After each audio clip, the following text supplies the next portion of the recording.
বন্ধুরা, আজকে কি রান্না করব দেখি। ফ্রিজটা খুলি, দেখি ফ্রিজে কি আছে।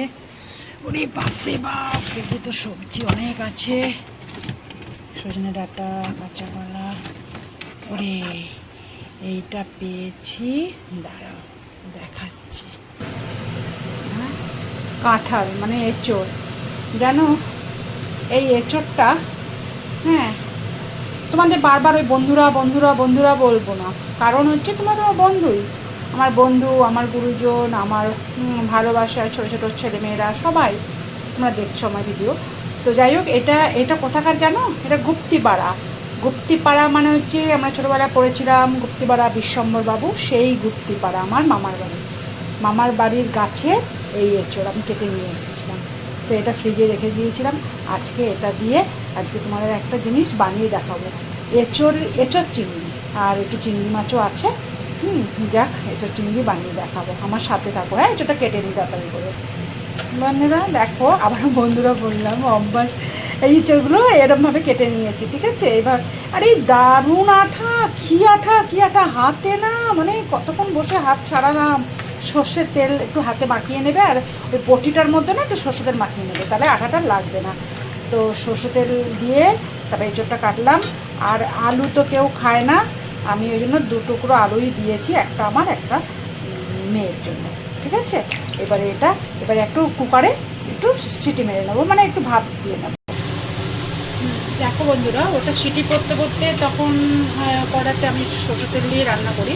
তো সরষের তেলটা দিয়ে দিয়েছি, এর মধ্যে চিংড়ি মাছটা ছিল ফ্রিজে জমা বেঁধে আছে, তাই দিয়ে দিই।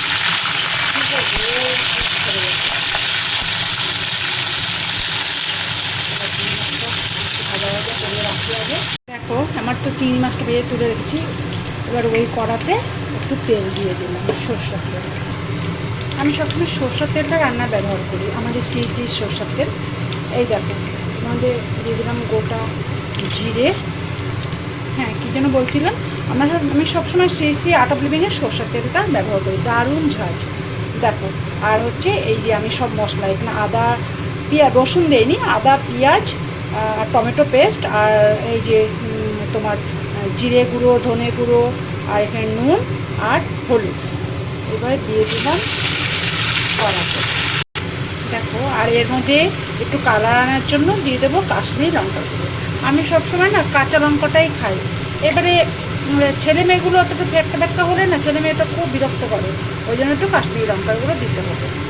ভালো করে মশলাটা কষাবো। আর এইদিকে তো দেখো, আমি একটুখানি এই যে এঁচোড়টাকে একটু নুন আর একটু হলুদ দিয়ে একটু ভাপিয়ে নেবে, আমি সেটাই করেছি। ওই যে দেখো, নরম হয়ে গেছে, দেখেছো। একটু নুন আর হলুদ দেবে, তাহলে আঠারিটা চলে যায়। হ্যাঁ, একটু নুন হলুদ দিয়ে করবে। আর এই কষানোর সময় না একটু চিনি অবশ্যই দেবে। হ্যাঁ, এবার অনেকে আছে মানে গুড় দেয়। হ্যাঁ, ডাস্ট গুড় এখন পাওয়া যায় আমাদের সরকার, সেই ডাস্ট গুড়টাও অনেকে ব্যবহার করে। যাক, আমি আজকে চিনিটাই দিলাম। তোমরা যেটা ভালো মনে হবে করবে, আর যারা একদম মিষ্টি খাও না তারা দেবে না, তারা স্কিপ করবে এটা। দেখো, মশলা তো কষানো প্রায় শেষ, তবে আরেকটু কষাতে হবে, ওই জন্য এবার আমি এর মধ্যে এগুলো দিয়ে দিলাম। হ্যাঁ, তা আরেকটু কষাবো এটাকে, ওই জন্য পুরোটা একদম কষিয়ে নিলাম। তোমরা আমার সাথে এইভাবে একটু রান্না করে দেখো। আমি না অনেক ছোটোবেলার থেকে আমি রান্না করি। আমার মা আমার মামার বাড়িতে চলে যেত ছোটোবেলা, আমি ছোটোটা কেটেছি আমার পাঞ্জাবে ছোটোবেলাটা। তারপর যখন আমার বাবা ডিস্টেন্সে ছিল, যাক, যখন কষানো প্রায় শেষ, যাক, যেটা বলছিলাম, তো এবার আমি জল দিই। হ্যাঁ, তো আমি ওই মামার বাড়িতে যখন মা যেত, হ্যাঁ, এবারে হয়তো দেখে যেত, আমি কী করতাম প্রত্যেক দিনই না ওই ডিমের ঝোল আর ভাত, এইটা আমি রান্না করতে ছোটোবেলার থেকে শিখে গেছিলাম।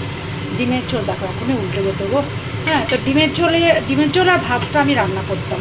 সেই তখন থেকে আমার রান্নার ন্যাক, আমি আস্তে আস্তে রান্না শিখেছি মার দেখে দেখে। সত্যি কথা বলতে, মায়েদের থেকেই তো মেয়েরা শেখে, আমি মায়ের থেকে শিখেছি। কিন্তু সত্যি কথা আরেকটা বলছি, আমার মেয়ের এতটুকু আগ্রহ নেই, খালি ম্যাগি বানাতে পারে। আরেকটা কথা দেখো, না বললেই নয়, মেয়েরা সবই যে শ্বশুর বাড়িতে শিখবে না বাপের বাড়ি থেকে শিখে আসে, এটা না। আমি মিথ্যা কথা বলবো না, আমার শাশুড়ি মায়ের হাতের অনেক রান্না আমার প্রথম প্রথম একটু ওরা পেঁয়াজটা বেশি খায়, তো আমার ভালো লাগতো না। পরের দিকে আমার খুব ভালো লেগেছে রান্নাগুলো। হ্যাঁ, আমার শাশুড়ির থেকেও অনেক কিছু আমি শিখেছি।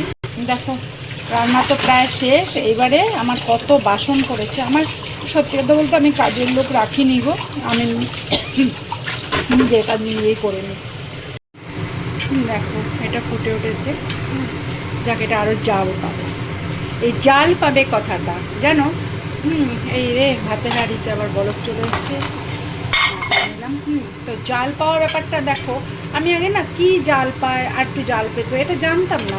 সত্যি এটা আমার শ্বশুরমশাই আজকে নেই, তো শ্বশুর শাশুড়ি দুজনেই আমাকে শিখিয়েছে যে কিভাবে জাল পায়। আগে আমি রান্না করতাম, করে একটু শাশুড়িকে না একটু চাকিয়ে দেখাতাম যে ওটা ঠিক জালটা পেয়েছে, তো মানে শিখে গেছিলাম।